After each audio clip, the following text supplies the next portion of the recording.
Welcome everyone. आज हम फिर क्वांटम का क्वेश्चन करने वाले हैं। तो इस क्वेश्चन में क्या है देखिए, a particle moving in one dimension is in stationary state whose wave function is.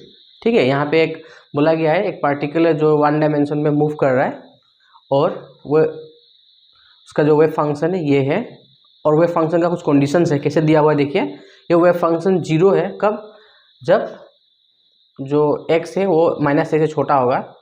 ठीक है, उसको हम लोग ये डायग्राम से रिप्रेजेंट कर सकते हैं। उसी तरह ये जो वेव फंक्शन है ये इसका वैल्यू a 1 + cos πx/a है कब, जब x का वैल्यू -a और +a के बीच में है। और फिर जो वेव फंक्शन है वो जीरो है जब a ग्रेटर देन क्या है, x क्या है ग्रेटर देन a है।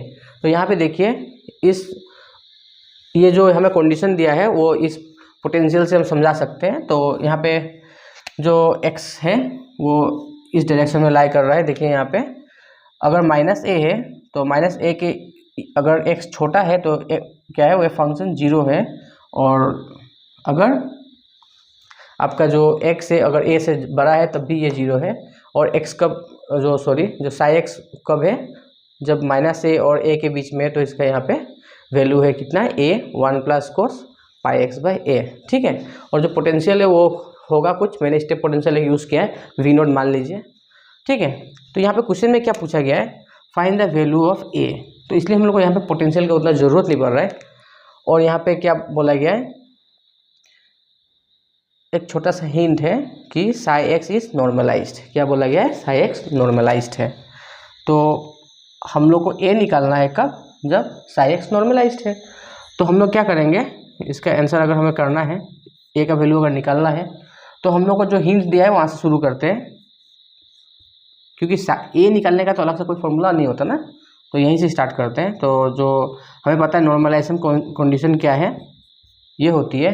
फिर इसको अगर हम तोड़ते हैं और इलेबोरेट फॉर्म में लिखते हैं तो -∞ to +∞ mod of psi² dx = 1 ये होता है। ठीक है, तो यही हम करेंगे यहाँ पे।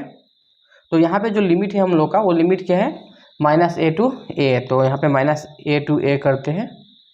ठीक है, -a to +a। फिर जो वेव फंक्शन है वो साई का एक फंक्शन है, तो हमें ये डालते हैं और ये dx = 1। ठीक है, तो इसको अगर हम सॉल्व करने जाएं तो क्या होगा, हम अगर वैल्यू पुट करते हैं -a to a, साई का वैल्यू क्या है, -a to a के बीच में साई का वैल्यू क्या है, ये वाला ये है। तो इसको यहाँ पे आएगा a 1 + cos πx/a। यहाँ पे कोई इमेजिनरी पार्ट नहीं है, तो जो हम मोड लेंगे तो मोड लेना या फिर नॉर्मल स्क्वायर लेना, बात एक ही है। ठीक है, dx = 1। यहाँ तक आप लोग को होप समझ में आया होगा। तो इससे आगे करने के लिए मुझे ये मिटाना पड़ेगा।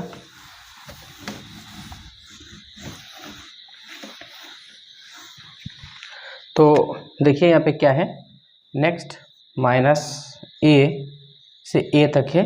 फिर इसको हम एक्सपांड कर सकते हैं।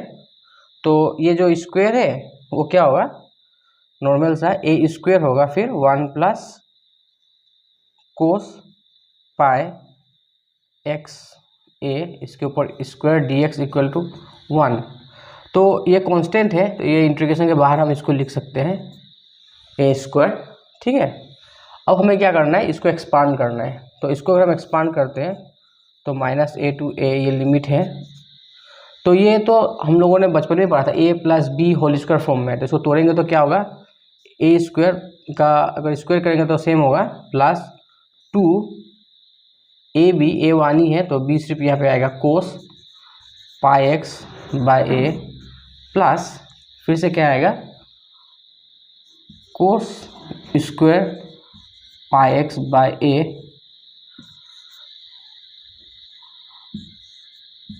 dx = 1। ठीक है, उसके बाद में अगर हम देखें यहाँ पे नोटिस करें अच्छे से, तो हमें पता है ये 1 का इंटीग्रेशन हम कर पाएंगे, इसका भी हो जाएगा, पर ये स्क्वायर वाला का होगा नहीं। ठीक है, तो हमें पता है कि 2 cos² θ = 1 + cos 2 θ। ठीक है, तो हमें cos² का चाहिए, तो ये इसका फॉर्मूला कुछ ऐसा होगा।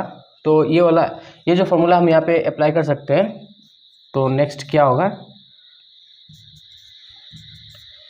A square minus A to A 1 plus 2 cos pi x by A. जिनको समझ में आ गया तो वो तो अभी आराम से कर सकते हैं, जिनको नहीं आया उनके लिए मैं ये लंबा चौड़ा सा कर रहा हूँ, ठीक है। तो ये जो हाफ होगा, हाफ 1 प्लस कोस 2 थीटा, तो थीटा की जगह में क्या आएगा, थीटा की जगह में आएगा 2 पाई एक्स बाय ए, ठीक है। और यहाँ पे हमारा होगा ये dx इक्वल टू 1। अब हमें इंटीग्रेट करना है, तो ये पूरा का पूरा हमें इंटीग्रेशन को तोड़ना पड़ेगा। तो आइए, ये सिंपल है, कैसे हो जाएगा।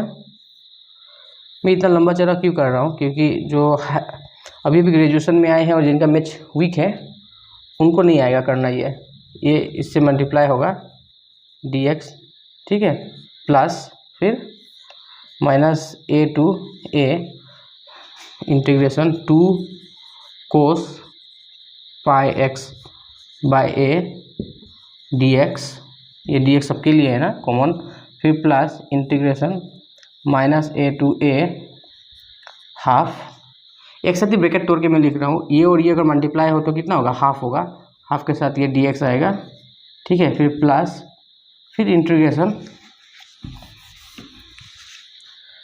माइनस ए टू ए, फिर ये हाफ, क्योंकि ये हाफ एक बार इसके साथ होगा एक बार इसके साथ मल्टीप्लाई होगा, इतना तो मालूम है आपको, डिस्ट्रीब्यूटिव प्रॉपर्टी बचपन में सीखे हम लोगों ने,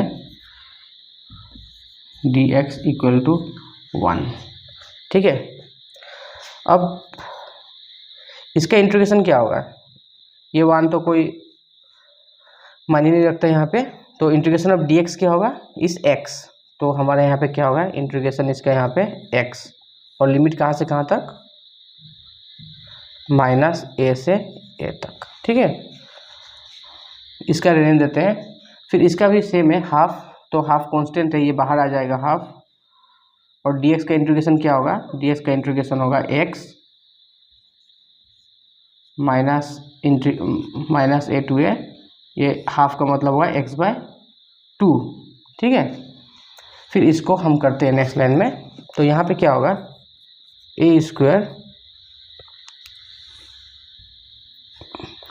इसका क्या होगा अभी, ए माइनस ए क्या होगा, ऑब्वियसली 0 हो जाएगा, ठीक है, प्लस, अब ये जो 2 है ये कांस्टेंट है, ये बाहर लिख सकते हैं हम, 2 कोस का इंटीग्रेशन करने से क्या आता है, साइन पाई एक्स बाय ए, हम x के रेस्पेक्ट पे इंटीग्रेशन कर रहे हैं तो ये सारा कांस्टेंट है, ये जो कांस्टेंट होता है वो नीचे आता है, पाई बाय ए, ठीक है। ये आप लोगों को पता होगा, जिसको नहीं पता ये फॉर्मूला याद रखिए, cos mx is equal to sine mx by m, ठीक है। तो यहाँ m की जगह में पाई बाय ए है, ये हुआ हम लोग का इंटीग्रेशन, यहाँ पे माइनस ए टू ए होगा, प्लस इसका अगर हम करेंगे तो क्या होगा, a by 2 minus a by 2, तो ये भी 0 होने वाली है। फिर यहाँ पे करेंगे तो ये हाफ जो है ये कांस्टेंट ये बाहर आ गया, फिर इसका अगर हम इंटीग्रेशन करते हैं तो क्या होगा, कोस का इंटीग्रेशन होता है क्या, साइन, फिर 2 पाई एक्स बाय ए सेम है, और फिर नीचे आएगा 2 पाई बाय ए, कहाँ से कहाँ तक, minus A to a equal to 1, ठीक है। तो हमारा जो नेक्स्ट टर्म बच रहा है वो क्या है, ए स्क्वायर, फिर ये क्या हो रहा है, 0 हो रहा है तो इसको लिखने की ज़रूरत नहीं है, फिर यहाँ पे ये 2 हमने इसको कॉमन ले लिया, और फिर इसका क्या होगा, इसका होगा साइन, लिमिट लगाना बहुत लोग को नहीं आता, ये जो फंक्शन है उसको एग्जैक्ट लिखिए, साइन पाई, ये x के जगह में अपर लिमिट लगेगा a और नीचे a है, फिर minus upper limit minus lower limit क्या है, माइनस लोअर लिमिट, ये है साइन, ओ मुझसे गलती हो गई, upper limit minus lower limit क्या था, माइनस, तो माइनस माइनस क्या होगा, प्लस होगा, और यहाँ पे माइनस माइनस क्या होगा, प्लस होगा, ठीक है। तो यहाँ पे साइन पाई, एक्स की जगह में भी क्या आएगा, माइनस ए, ये एक्स के जगह में क्या आएगा, लोअर लिमिट माइनस है, और नीचे बचा क्या, जो पाई बाय है ए है, ये अगर हम इसे मल्टीप्लाई करेंगे तो यहाँ पे आएगा ए, सॉरी लिख लेते हैं नीचे ही, पाई बाय ए, और यहाँ पे भी क्या बचेगा, वो पाई बाय ए। ये पाई बाय ए जो है, अगर हम इन्हें इसे कॉमन ले लेते हैं और ये, तो यहाँ पे हो जाएगा ये क्या, ए बाय पाई। तो इसको हम लोग लिख सकते हैं कैसे, 2a बाय पाई, ठीक है।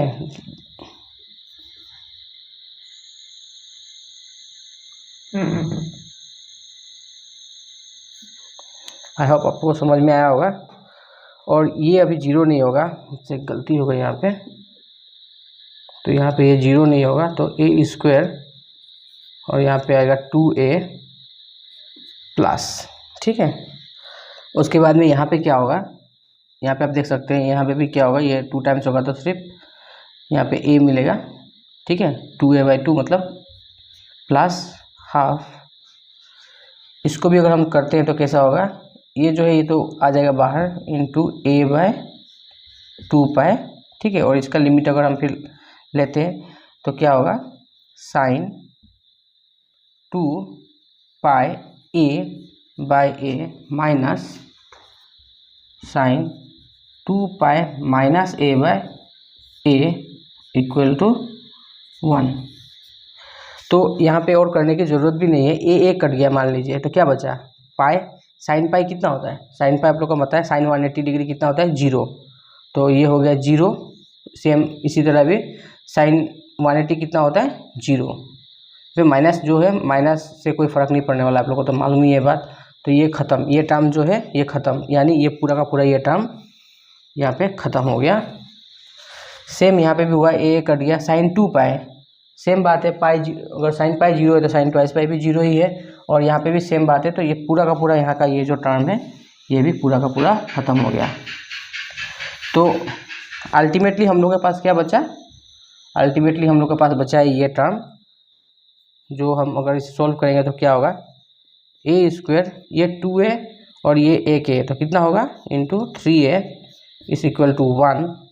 तो A square equal to 1 by 3a, और रूट ओवर भेजेंगे तो यहाँ पे रूट ओवर a का वैल्यू होगा रूट ओवर 3a। तो ये है हम लोग का a का जो वैल्यू है, जो a का वैल्यू पूछा गया था वो ये है, ठीक है। तो बहुत सिंपल सा क्वेश्चन है, वेव फंक्शन, बस यहाँ पे इंटीग्रेशन आनी चाहिए, और जो कंडीशन दिया होता है क्वेश्चन में नॉर्मलाइज करने का, वो जो है उसे हमें यूज़ करना आना चाहिए। तो हिंट्स क्वेश्चन पे ही रहता है, बस हमें उसे कैच करने की ज़रूरत होती है, ठीक है। तो मिलते हैं नेक्स्ट वीडियो में, तब के लिए थैंक यू।